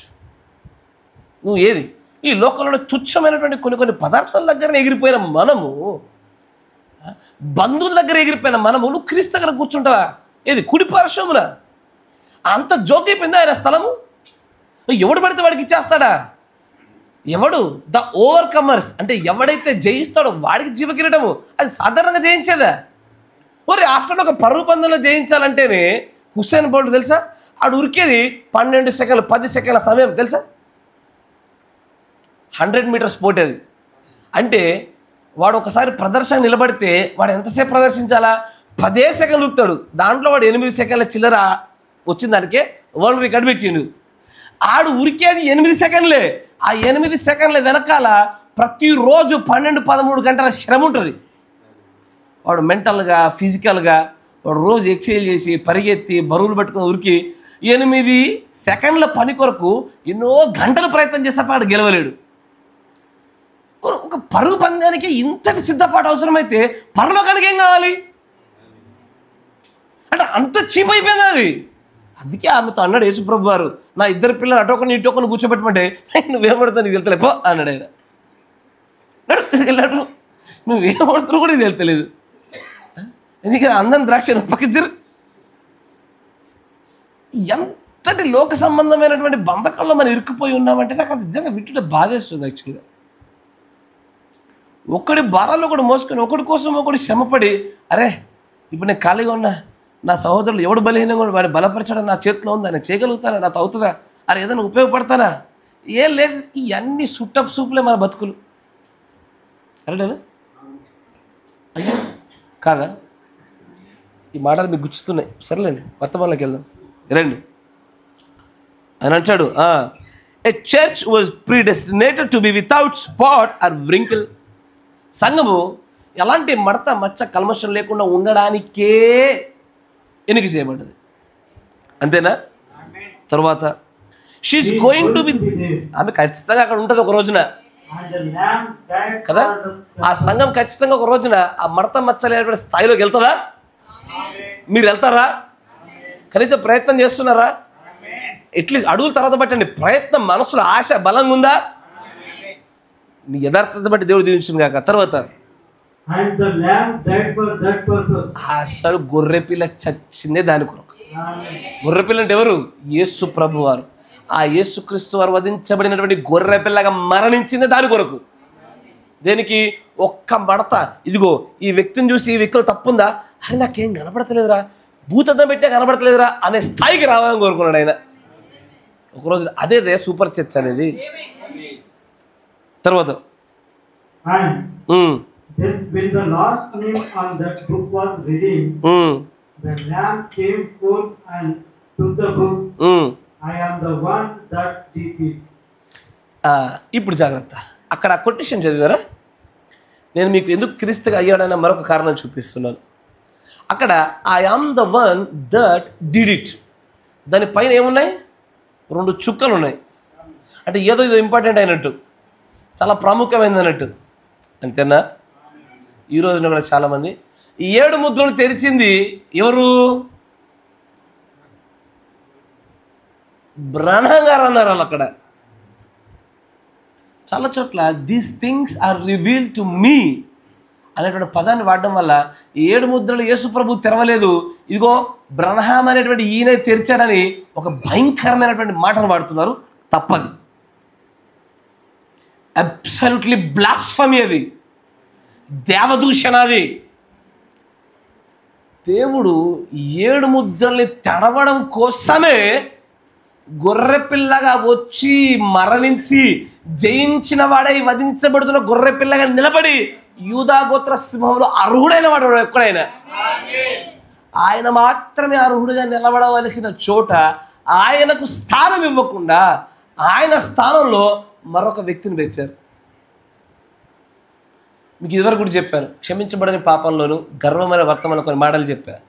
దేవుడికి చెందవలసిన మహిమను మనుష్యుడు తీసుకుంటే మాత్రము వాడు ఎల్లవేళ శిక్షార్హుడే, వాడి పాపములకు క్షమాపణ ఉండదు, వాడు గర్వాంధుడు అని చెప్పాను. జ్ఞాపకం ఉన్నదా? ఇక్కడ Brahmam revealed, Brahmam open the 7 seals. ఎవడ్రా నీకు చెప్పింది? ఎవడు చెప్పాడు నీకు? అయ్యా ఇది ఎట్లాంటిదండి చెప్పనా? తాజ్మహల్ ఎవరు కట్టారు?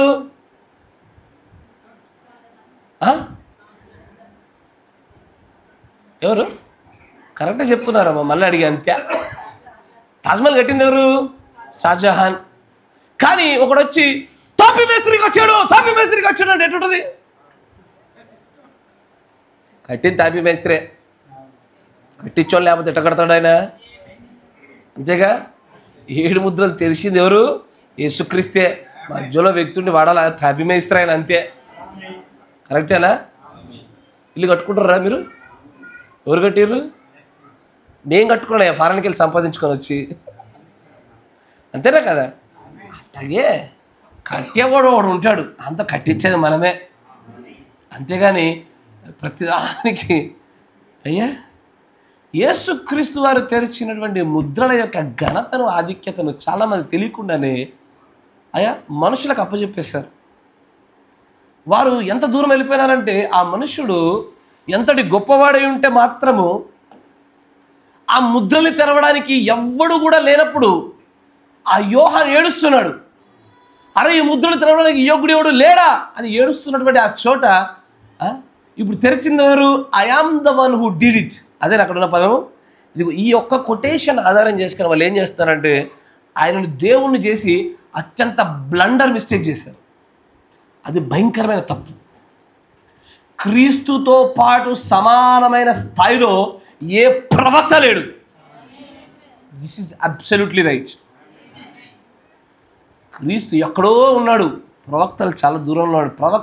ఏ ప్రవక్త తప్పు చేయండి? ఏ ప్రవక్త తప్పు చేయండి? ఇర్మియా చేయలే, అబ్రహాం చేయలే, మోషే చేయలే. ప్రవక్త అని పిలబడిన ప్రతి ఒక్కరు తప్పు చూపిస్తాను నేను. ఇప్పటికే ఒక సిరీస్ కంప్లీట్ చేసాం దాన్ని, అయితే కరెక్టేనా? కానీ క్రీస్తులు ఒక్క తప్పిదాన్ని పట్టుకోలేవు నువ్వు. ఆయన వేరే లెవెల్లో ఉన్నాడు, ఆయన వేరే డైమెన్షన్లో ఉన్నాడు. ఆయన స్థాయితో పోల్చడానికి ఏమడయ్యా? అసలు ఆయన పక్కన మరొక వ్యక్తి పేరు పెట్టడానికి కూడా మనం సరిపోం. ఇక మనం పెట్టుకుంటే ఎవరి పేరు పెట్టుకోవాలా? పౌలు లాంటి పేరు పెట్టుకోవాలి, అంతేనా? అందుకని అంటాడు, ఒరే మీరు ధర్మశాస్త్రం దొరికిందని, గ్రంథం దొరికిందని ఊకే నేను దేవునిలాగా అనుకునేరు. మీకు అంత సీన్ లేదు. ఆయన పక్కన పెట్టి ఇక నుంచి మీరు ఏం చెప్పుకోవాలా? నా వలే నడుచుకోండి అని పౌలు అన్నారు చూసావా? దాంతో పోల్చుకు ఇక నుంచి పౌలు గారి వరే నడిచితిని అని చెప్పుకో చాలు. దేవునితో పోలి నడుచుకొని చెప్పగలిగేటువంటి మాట మన దగ్గర రాదు, అర్హులం కాదు. కానీ ఇగో మీరు రాసుకున్నటువంటి ఆ ఒక్క కొటేషన్ ఆధారం చేసుకుని వాళ్ళు చెప్పిన మాట ఏం చెప్పాలా? చాలామంది దుర్బోధ భయంకరంగా చేశారు. వాళ్ళు అంటారు ఒకటే మాట, ఏమని? ఆయన తెరిచాడయ్యా, ఆయన తెరిచాడు. ఎందుకు తెరిచాడు ఆయన? ఎవరు చెప్పింది కానీ తెరిచాడని? ఎవరు చెప్పాడు తెరిచాడని? కరెక్టేనా? ఒక కలెక్టర్ వస్తాడయ్యా, కొన్ని సంవత్సరాల తరబడి ఒక 50 ఏళ్ళ నుంచి ఏది గవర్నమెంట్ లాకేస్తే చూసిరా, సీలేస్తుంది, దానికి చుట్టూ బట్ట చుట్టూ వాళ్ళ లప్పం పెట్టి లాకేస్తుంది ముట్టనీయకుండా. ఇప్పుడు తీయించడానికి ఒక కలెక్టర్ని పట్టుకొని తీసుకొచ్చారనుకోండి, కలెక్టర్ ఇట్లా వెనక పేపర్ పట్టుకొని నిలబడతాడు, తీరా అంటాడు. ఒక బంటరోజు వచ్చి తీస్తాడు, ఒక పనోడు వచ్చి తీస్తాడా? తీస్తాడు. ఇప్పుడు నువ్వేం చెప్తావు బయట? ఎవరు తీయించారు తాళము? కానీ నువ్వు తీసిందల్లా ఆ బంటరోజు పేరు చెప్పావనుకో, కలెక్టర్ ఏమనుకోవాలా? కలెక్టర్ దగ్గర పోయి, సార్ ఆ సురేష్ అనే వ్యక్తి తీశాడు సార్ అంటే ఎట్లుంటుంది? మరి నేను కదా తీయించింది, నేను కదా తాళంబల కొట్టించింది, వాడెవడు? సురేష్ ఎవడు? అన్నాడు, వాడి పేరు నాకే తెలియదు అసలు. అట్లుంది వ్యవహారం ఈ రోజున. దయచేసి మీరు జాగ్రత్త. బేసికల్ ఈ రోజున జరుగుతున్నటువంటి కొన్ని డిబేట్లను నేను విన్నాను, చూస్తున్నాను, పూర్తిగా చూడలేదు. తీక్షణంగా వాటిని మరలా పరిశీలన చేయాలి. అవన్నీ కొత్త విషయాలు ఏం కాదు, ఇదివరకే నేను 9-10 సంవత్సరాల కింద నుంచే వింటున్న విషయాలు అవన్నీ కూడా. అవేం కొత్తవి కాదు, కానీ అవన్నీ వింటున్నప్పుడు నాకు అర్థమైంది చెప్పనా? అది ఈ మధ్యలో సోదరుడు చెప్పిన మాట గుర్తొచ్చింది. పాలదాయ వయసులో డైరెక్ట్ మాంసం తినిపించినటువంటి పరిస్థితి అదంతా. అసలు ఈ వర్తమానం అంటే ఏంది? వర్తమానంలో మూలాంశాలు ఏంది? ఈ గడియ వర్తమానికుడు ఎలాగైనా ప్రవక్త అవుతాడు, ఎందుకు అవుతాడు, ఆ లేఖనాధారాలు ఏంది, ఏమి లేకుండా నేరుగా సిద్ధాంతాన్ని చెప్పేసారు. ఆ సిద్ధాంతాలకు దానికి మూలాలు తెలియదు, ఏం తెలియదు. ఇక అట్లా గాలి మీద అట్లా ఆడుతుర్రు, అదే ఎగిరిపోతున్నారు. నేను స్టార్టింగ్లో ఈ కాల వర్తమానికుడు మరి వర్తమాన అంశం మొదలుపెట్టినప్పుడు దాని ప్రాధాన్యత చాలామందికి అర్థం కాలే, నిజంగా అర్థం కాలే. ఇట్లా ఇంకో 10 డిబేట్లు జరిగినాక అర్థమైపోతుంది అందరికీ. ఆ రోజు చాలా జాగ్రత్త చెవులు పెట్టి ఇక్కిరిసి ఉంటారు. అట్లాంటి నాకు ఎదురుపడినారు కాబట్టి, అట్లాంటి నేను గమనించి చూశాను కాబట్టి సరికూర్చో. ఆ సిరీస్ యొక్క ప్రాధాన్యత నాకు తెలుసు. దానిలో నిజంగా ఎలాగనో ఒక వ్యక్తి ప్రవక్త అవుతాడు, ప్రవక్త యొక్క ఆవశ్యకత ఏమిటి, మర్మములు ఉన్నాయా, మర్మములు బయలుపాటు ఏంటి, అసలు ఆయన వలె ఇంకెంతమంది వస్తున్నారు, ఆయన లాంటి తప్పుడు వ్యక్తులు ఎంతమంది బయటపడుతున్నారు, క్రీస్తుతో పాటు ఇంకా నేను క్రీస్తునే అని చెప్పుకొని వచ్చిన అబద్ధ క్రీస్తులు ఎంతమంది, ఇవన్నీ చెప్పుకోవడానికి గల కారణమే అది. కానీ ఆ రోజున ఎవడు ఆసక్తిగా వినలేదు, ఆసక్తి ఎవడు చూడలేదు, ఎవడు యూట్యూబ్లో చూడలేదు. ఇప్పుడు ఈ రోజున ఆయన పలికిన ప్రతి మాటలో తప్పును ఎతికే ప్రయత్నం చేస్తున్నారు, కొటేషన్ చూపించి. మరి ఆయనే తనదడ దానిగా చెప్పాడు కదా, నేను కేవలం మనుష్యుని భాగంలో చూసే తప్పై ఉంటుంది, ప్రవక్తలు తప్పిదాలు చేసేవారే అంటే నాకు ఒక ఆయన మెసేజ్ ఇచ్చాడు, నువ్వెవడు ప్రవక్తల తప్పులు ఎత్తకడానికి అన్నాడు. అసలు నువ్వు ఏ పునాదిలో పడ్డావు బ్రదర్? అసలు ఏ పునాదితో కట్టబడుతున్నారు? అసలు కనీసం వాక్య పునాదులు లేవు. టేపులు బోధించిందే బోధించు, వాళ్ళందరూ టేపులే చూపించి తిడుతుర్రు. ఇప్పుడు నేను వాళ్ళు చూపించే టేపులే, ఏం సమాధానం చెప్తా దానికి? నీ బొంద తెలుసు నీకు, నా మాట సరిగ్గా కావాలన్నా నేను, నీ బొంద తెలుసు నీకు. అట్టకాదు చేయాల్సింది. టేపులు బోధించుట అనేటువంటి ఆ మాట వెనకాల భావం తెలిసి ఉండాలి. ఆ మాట మీద కట్టబడి గుడ్డెత్తినటువంటి అదే ఒక బండి ఎత్తుకుపోయినట్టు అదే గూటిగా సూటిగా వెళ్ళిపోతున్న భక్తులు మనం చేయకూడదు. మిగిలిన వాళ్ళ పరిచయం మనము వ్యక్తిగతంగా దూషించడానికి మనం లేము. కానీ నేనైతే బలంగా కూడా నమ్ముతున్నానయ్యా, ఏవైతే ఇప్పుడు జరుగుతున్నటువంటి ఈ పోరాటం ఉందో, ఈ పోరాటాన్ని దగ్గర నేను నా సహోదరులతో పాటు ఒక 8-9 సంవత్సరాల కింద ఇవన్నీ మేము విన్నాం. యూసీబీసీ నా సహోదరులు పెట్టడానికంటే ఒక 5 సంవత్సరాల ముందు నుంచే తెలుసు మాకు ఈ విషయాలు. అప్పటి నుంచే వాటికి సమాధానాలు వెతుకుతూనే ఉన్నాము. దేవుడు కృపను బట్టి అలాంటి వాటిని ఎదుర్కొన్నట్లుగా మిమ్ములను మీ తర్వాత తరాలను సిద్ధపరచడానికే ఇది రూపంలో భద్రపరచబడుతున్న ఎరిగే కావాలనే కొన్ని ఈ రోజున మీకు అవి అవసరం లేదు అయినా చెప్పడం జరిగింది కొన్ని మార్లు. ఆ రోజున ఇప్పుడు వాటి విలువ తెలియకుండా మీకు చెప్తే దాన్ని మీకు ఎట్లా నిద్ర వస్తుంది. అవి జరిగినాయి ఆ సందర్భాలు, కానీ అవి ఇప్పుడు ప్రస్తుతం మీకోసం మాత్రమే కాదు, మీకు మీ తర్వాత తరాలకు భద్రపరచబడుతున్నాయి. కాబట్టి అది అలాగూ చేయడానికే ఈ వర్తమానం పైన జరుగుతున్న దాడిలు, కొన్ని వందల వేల ప్రశ్నలు ఉన్నాయి. ఆ ప్రశ్నలన్నిటి మనం ఈ సిరీస్లో మాట్లాడతాం. ఆ ప్రశ్నలన్నిటికీ సరైన లేఖన ప్రకారం వర్తమాన ప్రకారం సమాధానాలు చూపిస్తాం కూడా. ఇప్పుడు అంటాడు, ప్రతి మర్మం నాకే బయలుపరచబడదు అన్నాడు మీ ప్రవక్త. Every mystery reveal to me. ఇప్పుడు ఈరోజు నువ్వు వర్తమానం విన్న తర్వాత ఎప్పటి నుంచో వింటున్న వాక్యమే, కానీ దాని అర్థం నీకు ఎప్పుడు తెలియలే.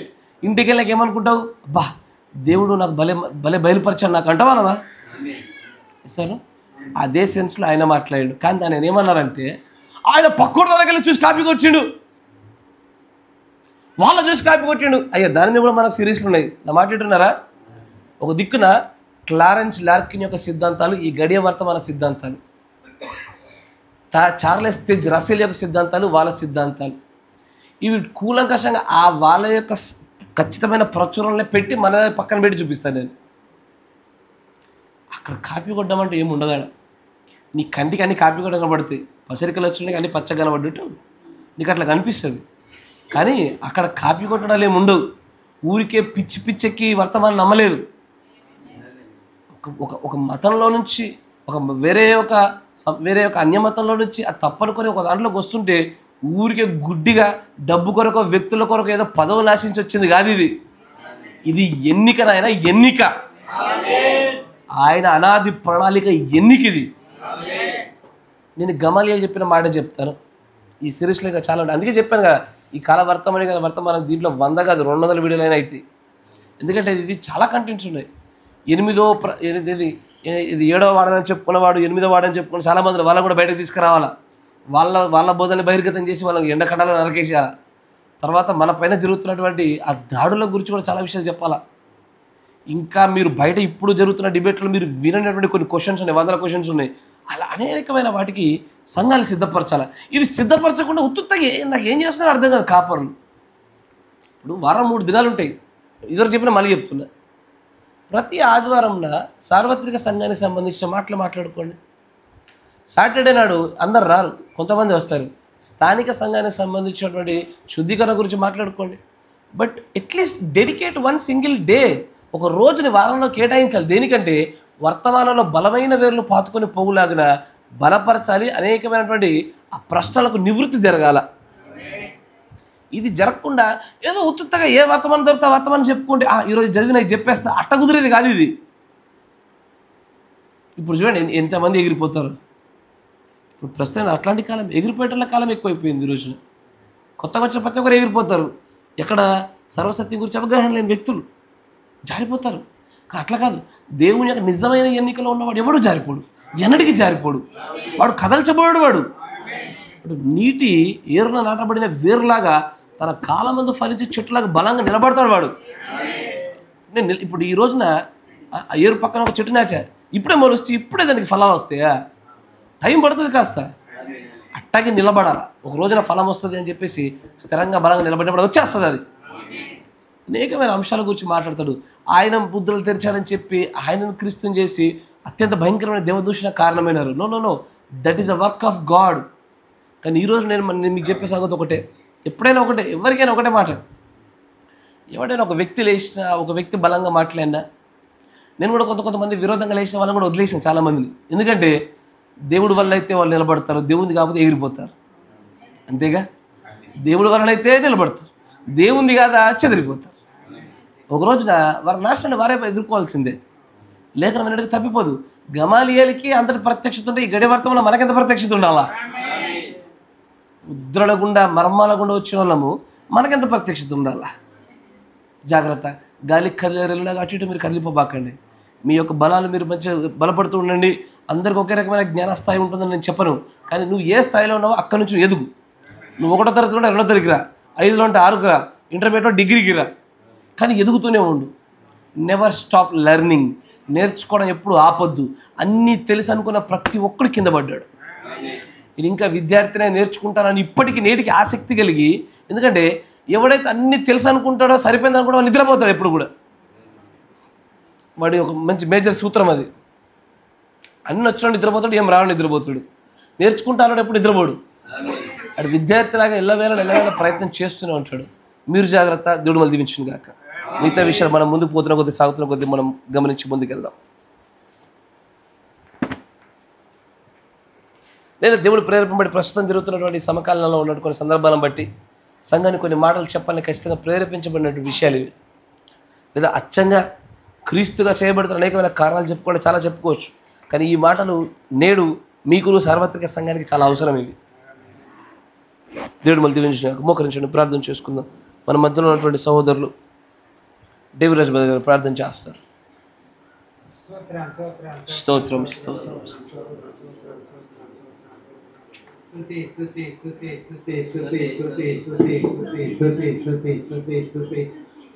మహోన్నతుడ మహాగరుడ నిత్యుడవు తండ్రి, నిన్న నేడు నిరంతరం ఏకరీతిగా ఉన్న దేవుడు. ఆకాశం గతించిన, భూమి గతించిన, నా మాటలు చున్నైనప్పుడు ఉన్న సజీవుడవు కనుక నా ప్రభా, అవును నా ప్రభా, ముందు నిర్ణయంలో ఎవరినైతే నువ్వు నీ ఆలోచనలో ఏర్పడి చేసుకున్నావో వారు మాత్రమే సిద్ధపడి ఎత్తపడతారంటున్నావు ప్రభా. అనేక శ్రమలు, ఇరుకులు, ఇబ్బందులు ఎన్ని వచ్చినప్పటికీ నా ప్రభా, ఇదిగో కుడి పక్కకు ఎడమ పక్కకు ఇది 10,000 మంది 20,000 మంది పడిపోయినను ఏ అపాయం నాకు రాదంటుండు దావీదు ప్రభా. ఆయన బలమైనటువంటి ఇదిగో కీర్తనలు 1వ అధ్యాయంలోనే చెప్తున్నాడు నా ప్రభా. యెహోవా నా కాపరి, నాకు లేమి కలగదు. పచ్చిక చోట్ల నేను పరుండ చేయుచున్నాడు, శాంతికరములో జలములో నడిపించుచున్నాడని లేఖనాల ప్రకారంగా నా ప్రభా జీవించిన వాడు నా ప్రభా ఎన్నటికీ తొట్టిలిగాడు అంటున్నావు. ఈ ప్రభా అనేక బోధకులు వచ్చి నా ప్రభా ఎన్ని బోధించినప్పటికీ నా ప్రభా ఇదిగో సత్యమైంది ఏదో, సర్వసత్యమైంది ఏదో, ప్రవక్త ఎవరో దాన్ని గ్రహించేవాడు నా ప్రభా పక్షిరాజు పిల్లై ఉన్నాడు. నీ భార్య అయి ఉన్నది కనుక భర్తకు లోబడే ప్రతి స్త్రీ అనగా సంఘం కనుక నా ప్రభా, ప్రతి స్త్రీ అని నా ప్రభా భార్య భర్తకు లోబడాలి కనుక నా ప్రభా ప్రతి వాక్యాన్ని తృణీకరించకుండానట్టు నా ప్రభా నీ వాక్యానికి లోబడే తత్వం నాకు మాకు ప్రతి ఒక్కరికి దయచేయి. ఇదిగో ఆత్మీయ సహోదరుని నిలబెట్టుకున్న ప్రభా, ఈ లోకము లోకాశలు లోక నటన గతించిపోతుందని చెప్తున్నావు. లోక స్నేహితం దేవునికి వైరం అంటున్నావు నా ప్రభా. లోకంలో ఉండండి కానీ లోకానికి వేరే ఉండమంటున్నావు ప్రభా. ఆ లోకంలో వేరే ఉంటుందంటే నా ప్రభా ప్రత్యక్షత కలిగి ఉన్నవాడే ఉండగలుగుతాడు నా ప్రభా. ఈ లోకాశలు మా లోపల ఉండకుండానట్టు, పెరుగులతో నిన్ను గణపరచకుండానట్టు, ఆత్మతో సత్యంతో నిన్ను ఆరాధించే భాగ్యం నాకు మాకు ప్రతి ఒక్కరికి దయచేయి. ఇదిగో నీ ప్రయాసము, నీ రక్తం కార్చింది మేము వృధా పోనీయకుండానట్టు నీకు దేవా. ఇదిగో నా ప్రభా ఆత్మ సంగముతో చెప్తున్న మాట ఆత్మ చెవిగల వారు వినుడుగా కన్నావు.